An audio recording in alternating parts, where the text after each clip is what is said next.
Now, let's go to America, brothers and sisters. Now, in America, the campaign of presidential candidate this time, Donald Trump, brought the issue of anti-Islam.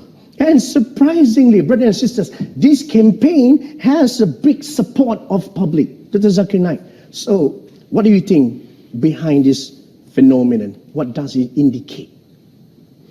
No, I believe that we find that anything which is popular, they do have enemies.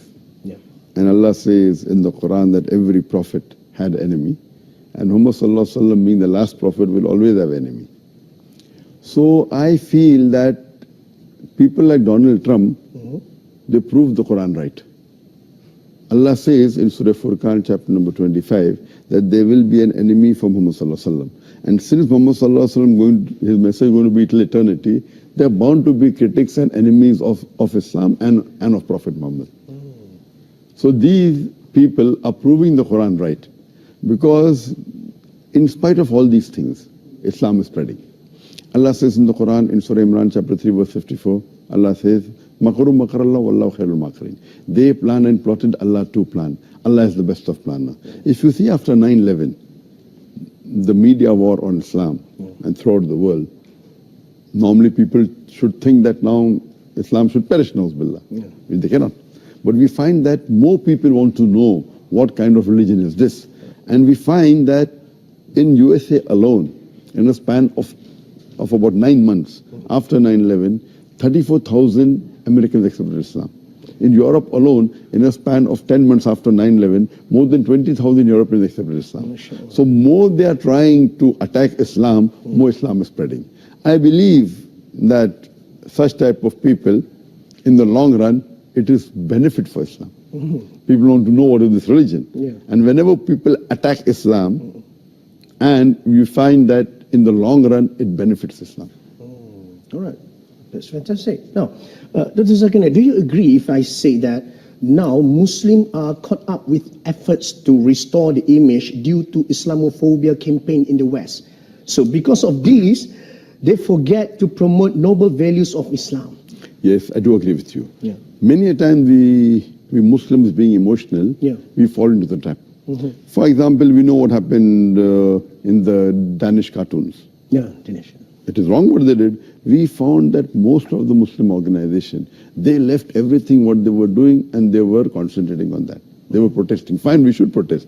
But that doesn't mean that we stop our activity. So if an organization was suppose doing 100 points work, they focus all their attention on replying to the Danish cartoon, and out of 100, they only do 5 points work. So imagine if all the organization do that, it will be a loss for the Muslim Ummah.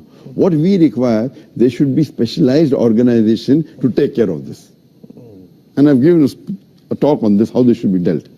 What we do, we become emotional. Fine, we disagree with it. But don't become so emotional that whatever positive work you are doing, you also stop that. So if he is attacking Islam, we don't leave everything. You leave everything and you only go and reply to that.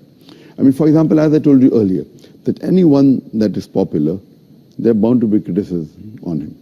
I mean, for example, if you go on the Google and if you type my name, there'll be about approximately 15 million websites which has my information.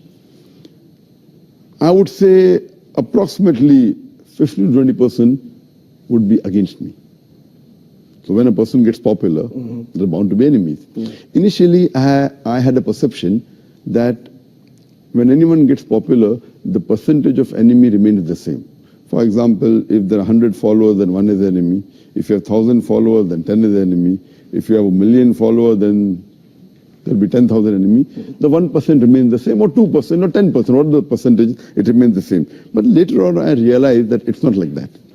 If you see the seerah of the Prophet Muhammad, when he started preaching Islam, initially he had 5 followers, no enemies. It became 50, 100, no enemies. When it started increasing, then the enemies started appearing. Today, the most popular human being in the world is Muhammad Sallallahu Alaihi Wasallam. Even according to Michael H. Hart, even according to non-Muslims, the most influential human being in the world is Muhammad Sallallahu Alaihi Wasallam. Today, if you know that there are about 1.8 billion Muslims, and maybe another 100 more million maybe non-Muslims who may be liking Muhammad Sallallahu Alaihi Wasallam, you can say 2 billion Muslims who may be liking Muhammad Sallallahu Alaihi Wasallam. But those who are against Muhammad Sallallahu Alaihi Wasallam will be more than 2 billion. Yeah. So because of the popularity, then the percentage of enemies keep on increasing.